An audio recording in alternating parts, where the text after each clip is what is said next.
চায়ের কাপের ভেজানো বিস্কুটটিও বলে দেয় কারো প্রতি বেশি ডুবলে নিজেকেও ভেঙে পড়তে হবে।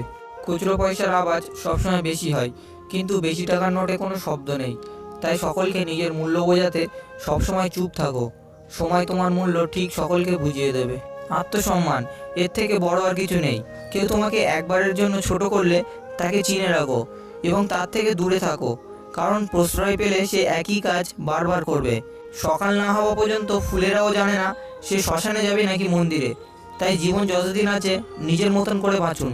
কখনো তুমি যতই ভালো হও না কেন, যতই অন্যের জন্য নিজেকে বিলিয়ে দাও না কেন, যতই কষ্ট সহ্য করো না কেন, কিছু মানুষের কাছে তুমি কখনোই ভালো হতে পারবে না। আপনারা কচু পাতা দেখেছেন নিশ্চয়ই, উপরটা সবুজ কিন্তু ভিতরটা চুলকানিতে ভরা। তেমনি কিছু মানুষ আছে, উপরটা মানুষের মতন দেখতে হলেও ভিতরটা আবর্জনাতে ভরা। জলে না নামলে যেমন সাঁতার শেখা যায় না, ঠিক তেমনই জীবনে খারাপ সময় না আসলে মানুষ চেনা যায় না। ছোট ছোট ভুলের ক্ষেত্রে সচেতন হন। মনে রাখবেন, একটি ছোট্ট ছিদ্র বিশাল জাহাজকেও ডুবিয়ে দিতে পারে। মানুষের প্রিয় হতে গেলেও অর্থনৈতিক যোগ্যতা লাগে। যার কাছে অর্থ নেই সেই মানুষটা কখনো কারো কাছে প্রিয় হয় না। কথাটা শুনতে খারাপ লাগলেও এটাই বাস্তব, আমার অভিজ্ঞতা থেকে বলছি। কখনোই নিজের দুর্বলতা কাউকে জানাতে নেই।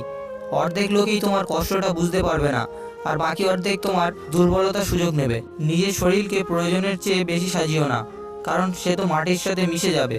সাজাতে হলে চরিত্রকে সাজাও, কারণ মৃত্যুর পরেও মানুষ তোমাকে স্মরণ করবে। সুন্দর হওয়া মানে একটা অসাধারণ মুখমণ্ডলের উপস্থিতি বোঝায় না। সৌন্দর্য মানে একটা অসাধারণ মন, একটা অসাধারণ হৃদয়, আর একটা অসাধারণ আত্মা। যার কাছে এই তিনটে আছে সেই প্রকৃত সুন্দর। কোনোদিনও ভুল ট্রেনে যদি উঠে পড়ো, পরের স্টেশনে নেমে যাও, কারণ ট্রেন যত দূরে যাবে তোমার ফেরার কষ্টটা তত বেশি হবে। জীবন মোমবাতি নয়, তবুও নিভে যায়। মনটা আয়না নয়, তবুও ভেঙে যায়। স্বপ্নগুলো পাখি নয়, তবুও উড়ে যায়। মানুষ আবহাওয়া নয়, তবুও সময়ের সাথে বদলে যায়। কাউকে জীবন থেকে সরিয়ে দেওয়ার প্রথম লক্ষণ হলো কথা না বলা। কাউকে জীবন থেকে সরিয়ে দেওয়ার দ্বিতীয় লক্ষণ হলো ব্যস্ত আছি, পরে কথা বলছি। এরপরে অজুহাতের শেষ থাকে না। জীবনে এই দুই ধরনের মানুষের কাছ থেকে দূরে থাকো। এক, ব্যস্ত মানুষ। দুই, স্বার্থপর মানুষ। কারণ ব্যস্ত মানুষগুলি তার ইচ্ছা মতো তোমার সাথে কথা বলবে, আর স্বার্থপর মানুষগুলো তার দরকারে তোমার সাথে কথা বলবে। নিজ থেকে কাউকে আপন করতে যেও না, একসময় হয়তো তার অবহেলা সহ্য করতে পারবে না। সবাইকে বিশ্বাস করলে বিশ্বাস কথাটি মূল্যহীন হয়ে যায়।